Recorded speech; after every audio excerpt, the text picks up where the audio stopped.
The starship Stellar Envoy hung in the darkness of space. Its smooth metal shell reflected the light of a yellow star. Captain Deho stood on the bridge, his forearms crossed over his chest. His skin was a pale blue color. Small movements of his jaw showed he was thinking hard. "Show me the planet again," he said. The main screen lit up.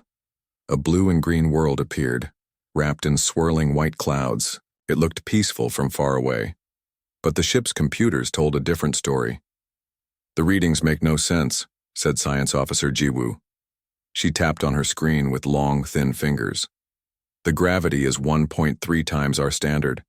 The oxygen levels are so high that most of our worlds would burst into flame, and the temperature changes from burning hot to freezing cold in just 1 day cycle." Deho nodded. "And yet our scans show life. Lots of it." "Too much life," said Security Chief Taman. He was shorter than the others, with thick armor plates covering his body. "The biodiversity readings are off the charts.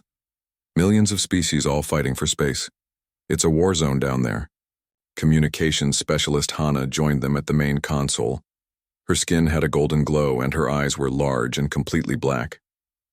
"Captain, I'm picking up artificial signals, radio waves, digital transmissions, satellite communications." The bridge went quiet. Everyone looked at the blue-green planet on the screen. "That's impossible," Jiwoo finally said. "Nothing could evolve intelligence in those conditions. The Galactic Confederation has explored 37 Deathworlds. None had life more complex than basic plants or simple water creatures." Deho leaned forward. "Well, something down there not only survived but built a civilization, and I want to know how." Taman made a warning sound. "Captain, Confederation rules say we should report this and wait for instructions. This could be dangerous." "Of course it's dangerous," Deho said. His mandibles clicked together in what his crew knew was a smile. "That's why we're here. The Stellar Envoy explores Deathworlds. That's our mission." "But this is different," Jiwoo insisted. "Look at these readings. The storms alone should make advanced life impossible. Some of these weather systems have wind speeds that could tear apart our shuttle. And the radiation from their sun. It's a wonder anything survives." Hana raised a hand. "I've been studying their transmissions. They call their planet Earth, and they call themselves humans." She touched a button and sounds filled the bridge. Strange music, voices talking in unknown languages, bursts of data. "They have thousands of different communication systems," Hana said. "More than any other species we've encountered, and they're using only basic radio technology. Nothing like our quantum networks." "Primitive," Taman said. "Or adapted to their environment," Deho countered. "Remember the Zoltan? They used crystal resonance instead of radio because of the mineral clouds on their world." Jiwoo was still studying her screens. "Captain, I'm detecting artificial structures all over the planet, but they're mostly concentrated in specific areas, leaving large parts untouched." "They haven't fully colonized their world?" Deho asked, surprised. "Most species spread to every habitable area. Maybe most of it isn't habitable even for them," Taman suggested. Hana shook her head. "No, I'm picking up small settlements even in the harshest regions. Frozen wastelands, burning deserts, dense jungles, high mountains. There are humans living in all of them." The 4 aliens looked at each other in growing wonder. "That doesn't make sense," Jiwoo said quietly. "Why would they choose to live in places that could kill them? Even adapted species seek comfort." Captain Deho's eyes narrowed. "Perhaps comfort means something different to creatures born on a death world." He made a decision. "Hana, can you find us a landing spot away from their major settlements? Somewhere. We can observe without being noticed right away." Hana worked her console. "There's a large wilderness area they call Siberia. Few settlements, mostly forest and mountains." "Good. Prepare the shuttle for atmospheric entry. Full environmental suits for everyone." Taman stepped forward. "Captain, Confederation protocol says we should study new species in their natural habitat." Deho finished for him. "That's exactly what we're going to do." As the crew prepared for landing, Daeho stayed on the bridge, watching the blue-green world spin below. In his 300 years of space exploration, he had never seen anything like Earth. Most Deathworlds were simple, too hot, too cold, too acidic. This planet was a mix of everything deadly, yet somehow balanced enough to produce intelligent life. What kind of creatures would evolution create in a place like that? He wondered aloud. The ship's computer answered, "Analysis incomplete.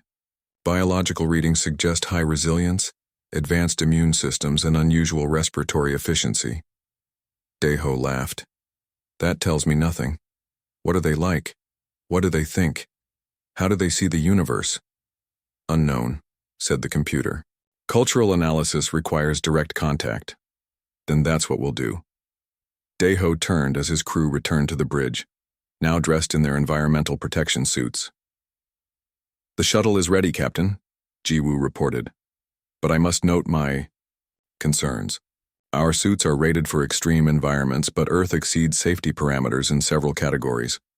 "Noted," Daeho said. "We'll be careful. Short observation only." As they walked to the shuttle bay, Taemin checked his security equipment. "What's our protocol if we encounter these humans?" "Standard first contact procedures," Daeho replied. "Peaceful approach, basic communication attempts, withdrawal if threatened." "And if they're hostile?" Taemin asked. Daeho paused at the shuttle door. "They live on a planet that should kill them every day, yet they've built cities, art, and technology. I don't think hostile is what we need to worry about." "Then what is?" Hana asked. Captain Daeho looked at his crew, his expression serious. "What if they're stronger than us? What if everything we think we know about life in the galaxy is wrong?" The HFY shuttle bay doors opened, revealing the stars and the blue-green planet growing larger in the viewport. Earth waited below, beautiful and terrifying, a world that broke all the rules. "Let's find out what kind of creatures call a Deathworld home," Daeho said, stepping into the shuttle. None of them knew that they were about to discover not just a new species, but a new definition of what life could become when forged in the harshest conditions the universe could create. The shuttle shook violently as it entered Earth's atmosphere. Red fire wrapped around the hull. Inside, the 4 aliens held tight to their seats. "Stabilizers at maximum," Captain Daeho shouted over the noise. "Jiwoo, what's happening?" "Science." Officer Jiwoo checked her screens. "The atmosphere is denser than we thought. And these air currents, they're like nothing I've seen before."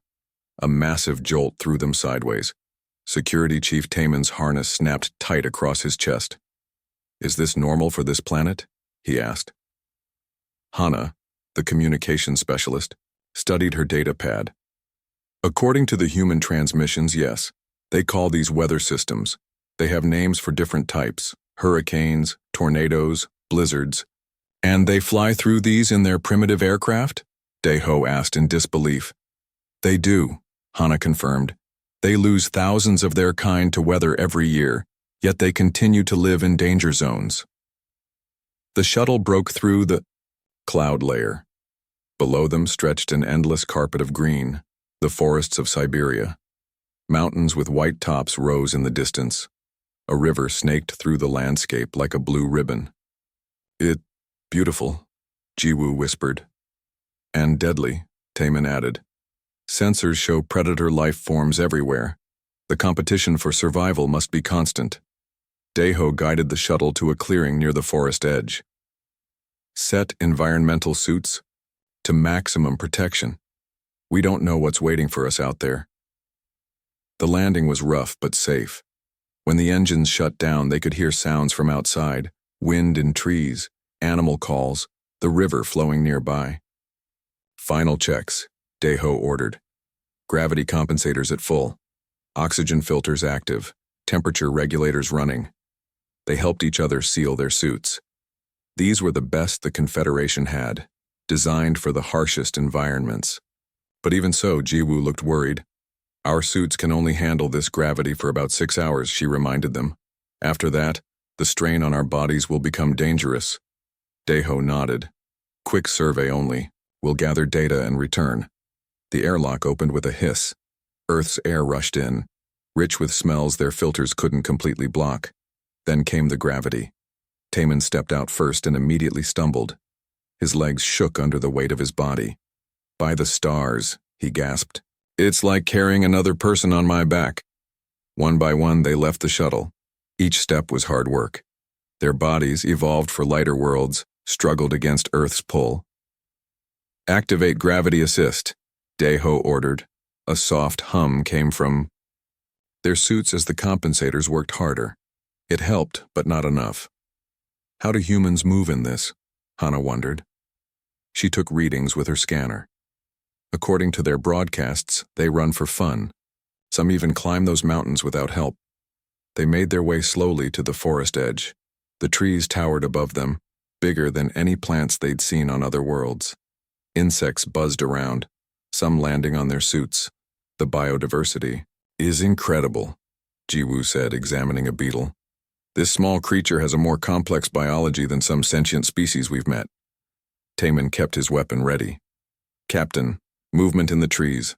Something big." They froze. From the shadows came a large animal with gray fur, sharp teeth, and alert eyes. It watched them carefully.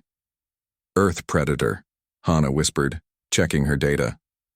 "They call it a wolf. Not even close to their largest hunter, but still dangerous." The wolf moved with easy grace, unaffected by the gravity that crushed the aliens. Its muscles worked perfectly under its fur. It circled them, sniffing the air. "It's analyzing us," Deho realized, "deciding if we're prey." "It's just an animal," Taman said, "not intelligent like us." "Maybe not," Jiwoo replied, "but it evolved here. We didn't. That gives it the advantage." The wolf came closer. Taman raised his weapon. "No," Deho ordered. "No hostile actions. We're visitors here." Suddenly, the wolf's ears perked up. It looked deeper into the forest, then ran away with surprising speed. "What scared it off?" Hana asked. A low, deep sound answered her question. Something much larger was moving their way. "Back to the shuttle," Deho ordered. "Now." They turned to run, but their bodies betrayed them. In Earth's gravity, they couldn't move fast enough. Each step was slow and heavy. "We can't outrun anything on this planet," Taman realized with horror. From the trees emerged a massive brown shape, taller than any of them, with claws like knives and teeth made for tearing. It stood on two legs and looked directly at them. "Bear," Hana whispered. "Apex, predator." The bear dropped to all fours and charged. Its weight seemed meaningless as it crossed the distance between them with frightening speed. "Defensive positions," Deho shouted. Taman fired his weapon. A flash of light hit the bear, making it roar in pain and confusion. It backed away, shaking its head. "That would have stunned any normal creature," Taman said in disbelief. "This one's barely slowed down. The biology here is built for survival," Jiwoo explained as they backed toward the shuttle. "Everything on this planet has to be tough to live." The bear watched them, but didn't attack again. It seemed to decide they weren't worth the trouble, and wandered back into the forest. Once safe inside the shuttle, they removed their helmets. All four were breathing hard from the short walk. 6 minutes, Jiwoo said, checking the time. "That's how long we were outside. 6 minutes and we're exhausted." "And we only encountered 2 species," Hana added. "Their databases mention millions more, each adapted to specific conditions on this planet." Deho looked through the viewport at the peaceful-looking forest. "We need to rethink our approach. This isn't just another death world. It's something else entirely." "What do we do now?" Taman asked. "We need to understand the dominant species," Deho decided. "The humans.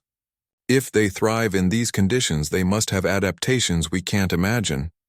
Jiwoo turned to her console. "I've been analyzing their transmissions. There's a small human settlement about 30 miles from here. Scientists studying the forest." "Perfect," Deho said. "We'll observe them from a distance, see how they interact with their environment." As the shuttle lifted off, they all looked down at the wild landscape. In just a few minutes on Earth's surface, everything they thought they knew about life had been challenged. "If that's what the animals are like here," Hana said quietly, "what must the humans be like?" Daiho had no answer. But soon they would find out. The shuttle hovered silently above the trees. Below, in a small clearing, stood 5 simple buildings. Humans moved between them, carrying equipment and samples from the forest. Their settlement is so basic, Taman said, watching through the view screen. No protection barriers, no predator deterrents. They're completely exposed. Captain Daiho zoomed in on a human lifting a heavy box from a vehicle.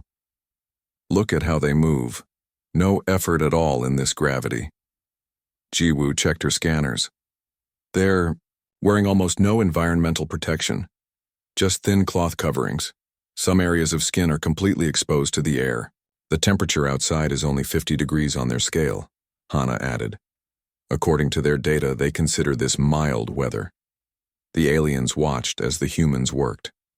One drank water directly from a clear container. Another ate food with bare hands. A third walked into the forest alone, carrying only a small bag and a writing tool. They show no fear, Daiho said quietly. This world kills most species, yet they act like they're perfectly safe. Taman shook his head. It makes no sense. The Confederation has studied predator species across 1,000 worlds.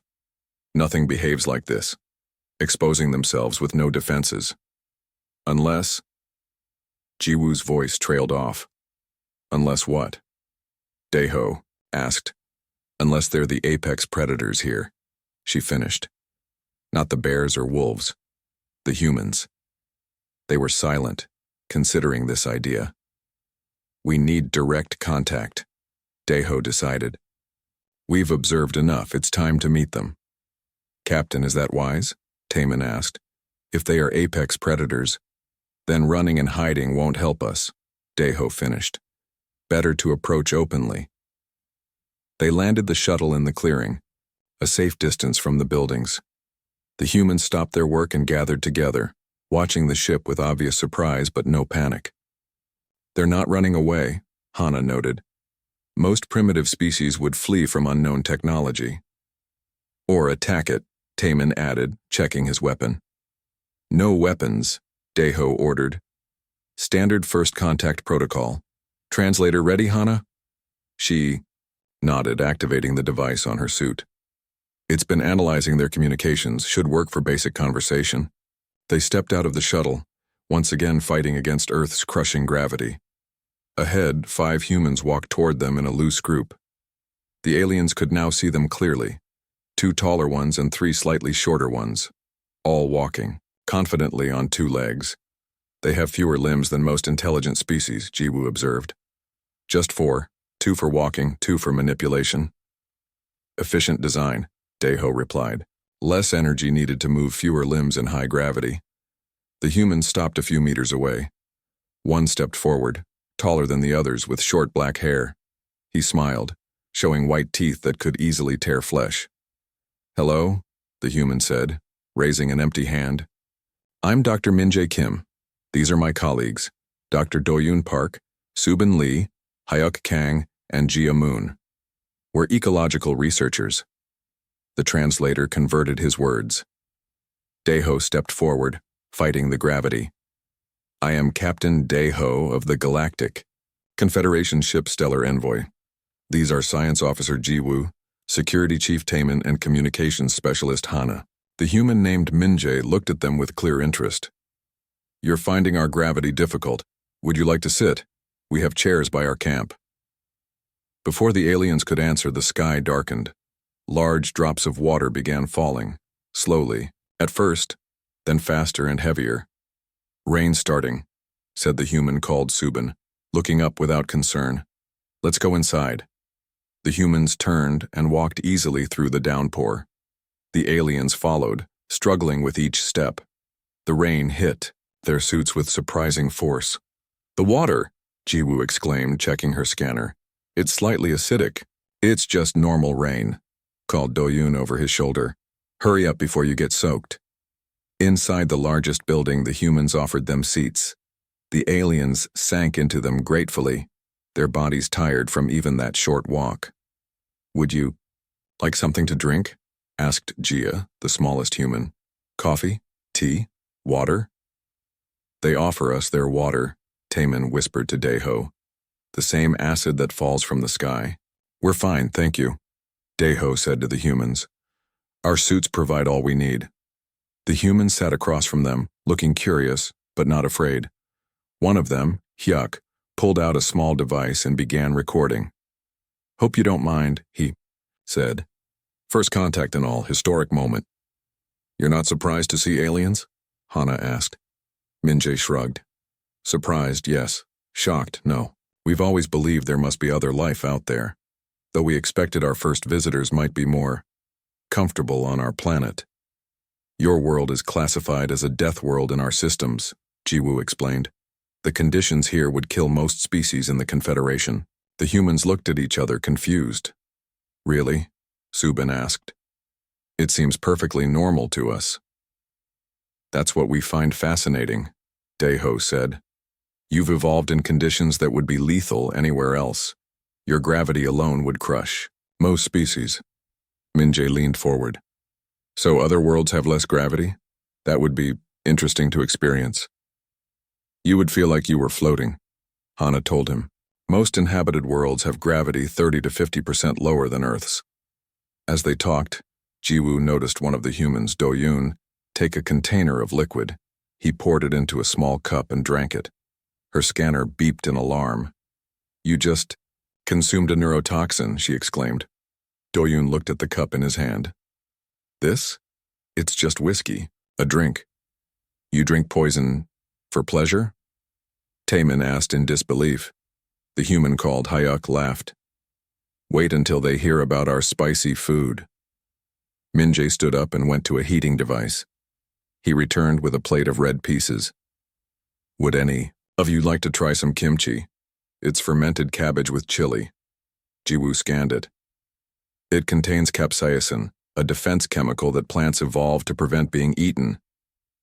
Yes, Minjae agreed. That's what makes it taste good. The aliens stared at the humans. These creatures didn't just survive on a death world. They enjoyed things that should cause pain or death.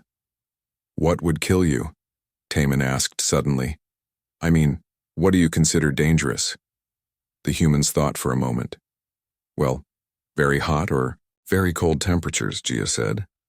Though we can survive from about -50 to +50 degrees Celsius with the right clothing.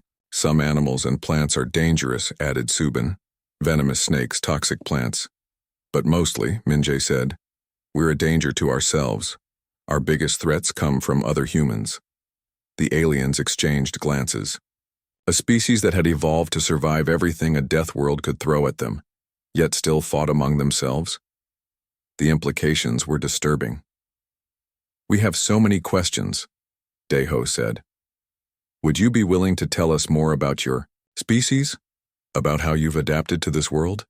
Minjae smiled that tooth-bearing expression again. Of course. And we have just as many questions for you.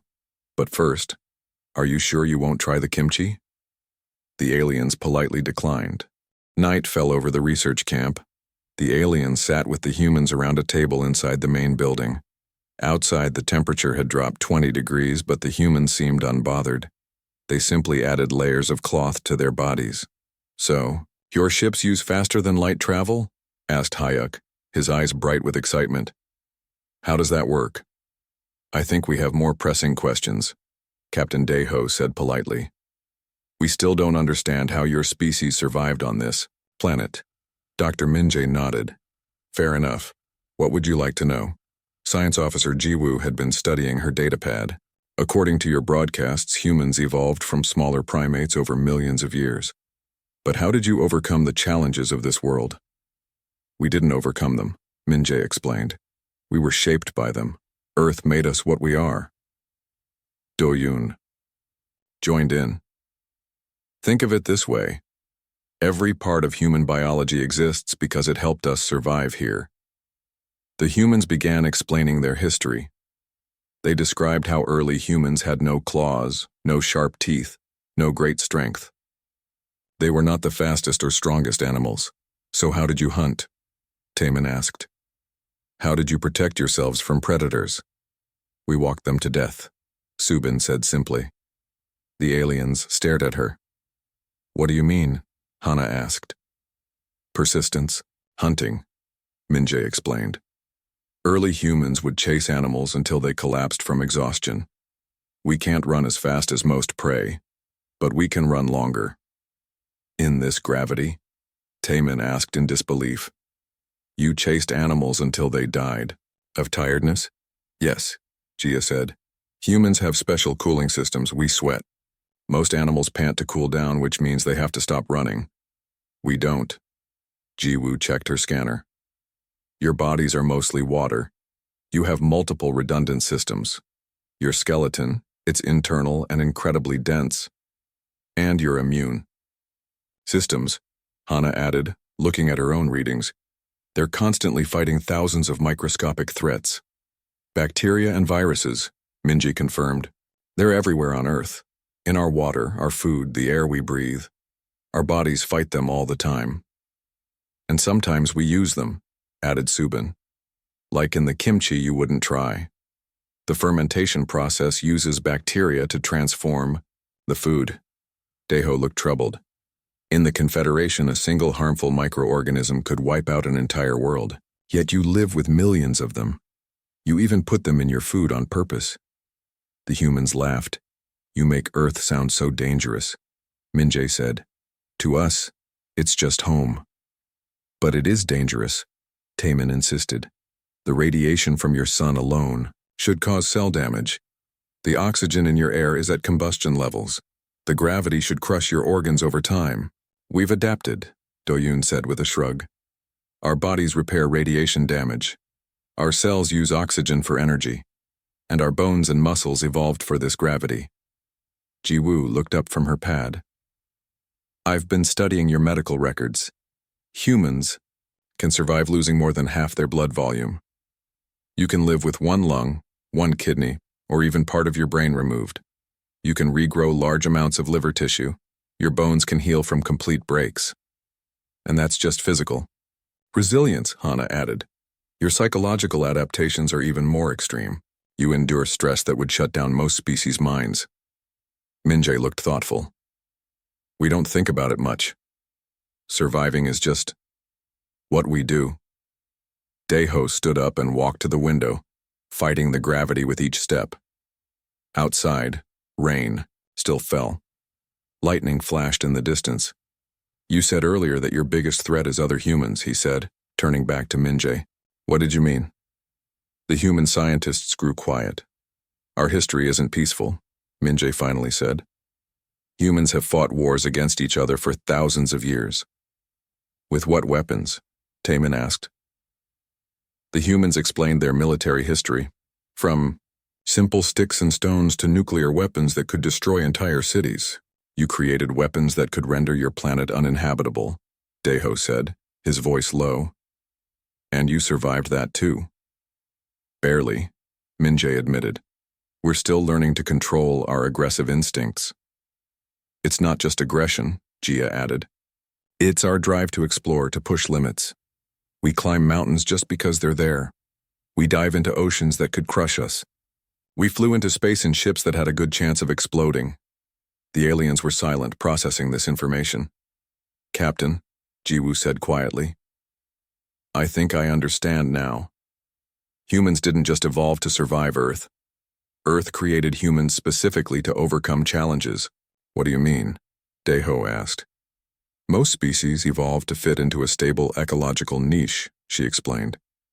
But humans evolved to adapt to changing conditions, to survive by changing their environment when they couldn't change themselves. Hana nodded. They don't avoid challenges, they seek them out. Their curiosity overrides their fear. Is that true? Daeho asked the humans. Minji smiled. We have a saying, necessity is the mother of invention. When we face problems, we create solutions. It's how we built civilization. As dawn approached, the aliens prepared to return to their ship. They had talked through the night, learning more about humans than they had expected. Outside, the storm had passed. The sky was beginning to lighten. Birds called from the forest. I must contact Confederation Command, Daeho told Minjae. They need to know about Earth, about humans. Are we that interesting? Minjae asked. You're more than interesting, Daeho replied. You're unique. In all our explorations, we've never found a species like yours. Because we live on a death world? No, Daeho said. Because you don't just live on a death world. You thrive here. You take deadly conditions and turn them into advantages. You consume poisons for pleasure. You expose yourselves to danger for fun. Minjae looked confused. But surely other intelligent species must do the same. Daeho shook his head. Most species in the Confederation evolved on stable, safe worlds. They avoid risk. They seek comfort. They specialize. And humans? Humans are what the Confederation would call apex deathworlder, Jiwoo explained. You're adapted not just to survive dangerous conditions, but to seek them out and master them. The implications were clear. Humans weren't just another species to be catalogued. They represented something new in the galaxy, a species forged by extreme conditions with capabilities and drives unlike any other. As the aliens boarded their shuttle, Daeho turned to Minjae one last time. We will return soon, he promised. The Confederation will want to establish formal relations with Earth. We'll be here, Minjae said, smiling. Just try not to crash land next time. Our gravity can be tough on visitors. The shuttle door closed. Inside, the aliens looked at each other in silence. Their mission to catalog another death world had turned into the discovery of a lifetime. What will the Confederation do when they learn about humans? Taemin asked. They'll be afraid, Daeho said simply, and excited. Humans could change everything. 3 months had passed since first contact. The small research camp had become a busy meeting place. New buildings stood in the clearing. Ships from the Galactic Confederation landed and took off regularly. Captain Daeho watched from the edge of the forest as a human child ran past, chasing a ball. The child moved with the easy grace all humans had in Earth's gravity. Nearby, Confederation diplomats struggled to walk even with newer, better gravity compensators. Still amazed by us? Dr. Minjae asked, joining Daeho. Every day, Daeho admitted. Your children play in conditions that would kill most species. And your people travel between stars, Minjae said. We all have our strengths. They walked together toward the main meeting hall. Inside, representatives from 23 Confederation worlds sat across from human leaders. Security Chief Taemin stood by the door, watching everyone carefully. How? Are the talks going? Daeho asked him. The Confederation is eager, Taemin replied. Very eager. Too eager, perhaps. Minjae raised an eyebrow. You sound worried. With good reason, Taemin said. In 6 weeks, humans have gained more influence in the Confederation than some species have in centuries. It was true. Once the Confederation learned about humans, everything had moved quickly. Ships arrived with scientists, diplomats, and traders. They all wanted the same thing, human cooperation. Your people can go places no one else can, Daeho explained. You can explore worlds we thought were unreachable. Hana joined them, carrying data pads. Humans have already volunteered for 12 missions to extreme environment planets, and human scientists have solved 3 biological problems we've been working on for decades. Really? Minjae asked. Which ones? The Tanaki virus that was killing the Zorbian population, Hana said. A human doctor found a cure in 3 days. The Zorbians had been searching for 20 years. Dr. Jia, Minjae guessed. She mentioned something about that. Yes, Hana confirmed. She said the virus was similar to something on Earth called measles. Humans had beaten it long ago. Science Officer Jiwoo approached, walking with a human woman Daeho didn't recognize. Captain, Jiwoo said, this is Dr. Yuna Yoon.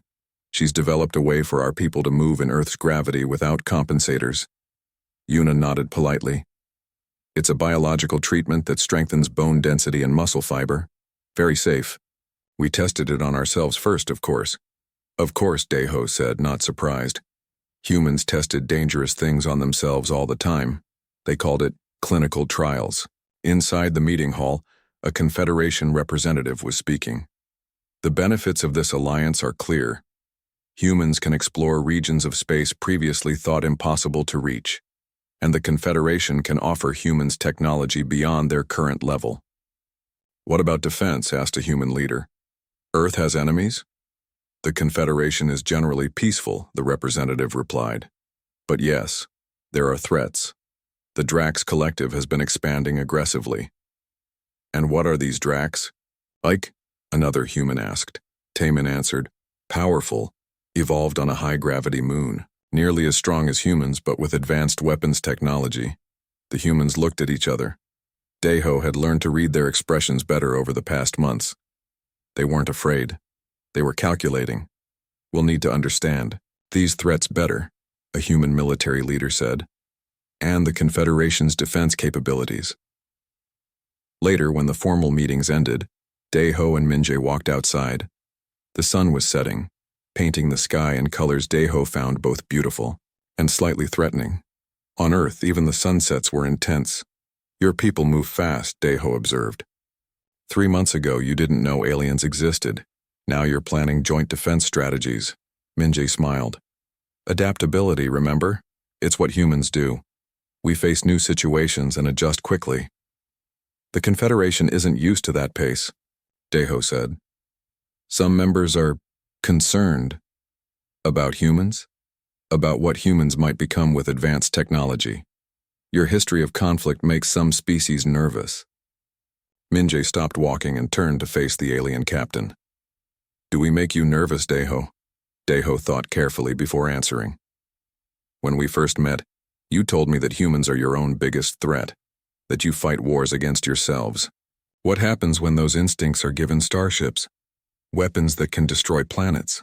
The same thing that happened when we got nuclear weapons, Minjae said. We'll balance on the edge of destruction, then pull back. It's another human trait. We learn from our mistakes. Eventually. Some mistakes can't be fixed, Deho said. Quietly. We know, Minjae replied. Better than most species, I think. We've come close to ending ourselves several times. It teaches a certain respect for power. They walked in silence for a while. Around them, humans and aliens worked together, preparing a new landing area. Humans easily lifted equipment that took 3 or 4 aliens to move. The Confederation has never seen anything like humans, Deho finally said. You were born on a world that should have killed you. Instead, it made you stronger than anyone else. Some find that terrifying. And you? Minjae asked.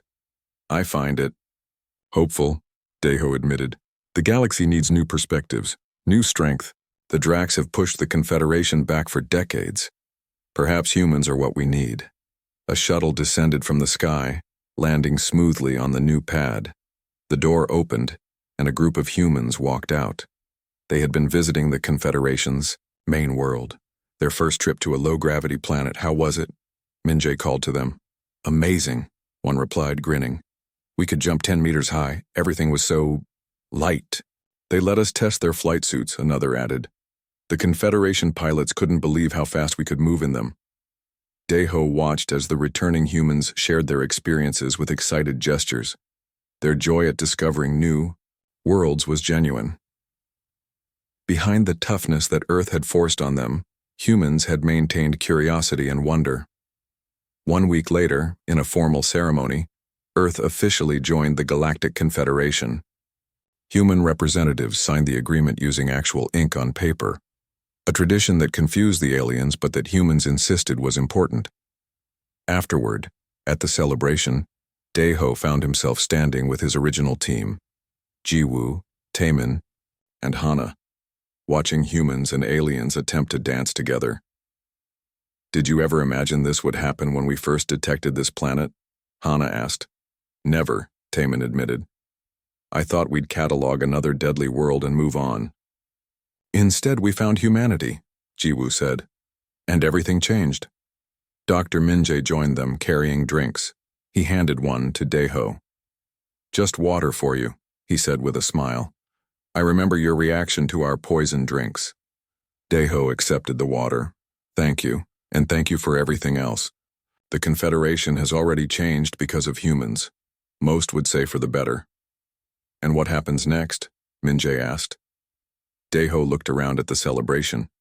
Humans were teaching aliens their dances. Children ran between the adults, playing games. Scientists shared discoveries. Next, Deho said, the galaxy learns what happens when Deathworlders leave home. And is that good or bad? Minjay pressed. Deho's mandibles clicked in his species' version of a smile. It's human, and that might be exactly what the universe needs. In the years that followed, humans spread throughout Confederation space. They explored worlds too hostile for other species. They developed new medicines from Earth's countless organisms. They strengthened Confederation defenses with their unique perspective on survival. And when the Drax finally attacked a human colony, they learned what Earth's long history of conflict had taught humans about war. The battle lasted less than a day. The Drax never attacked the Confederation again. Captain Deho, now an ambassador to Earth, often thought back to that first day when his ship discovered a blue-green planet that all logic said should be uninhabitable. He had expected to find death. Instead, he found humanity, species that turned deadly challenges into opportunities, a species that didn't just survive, but thrived. They had thought they knew Deathworlds until they encountered Earth.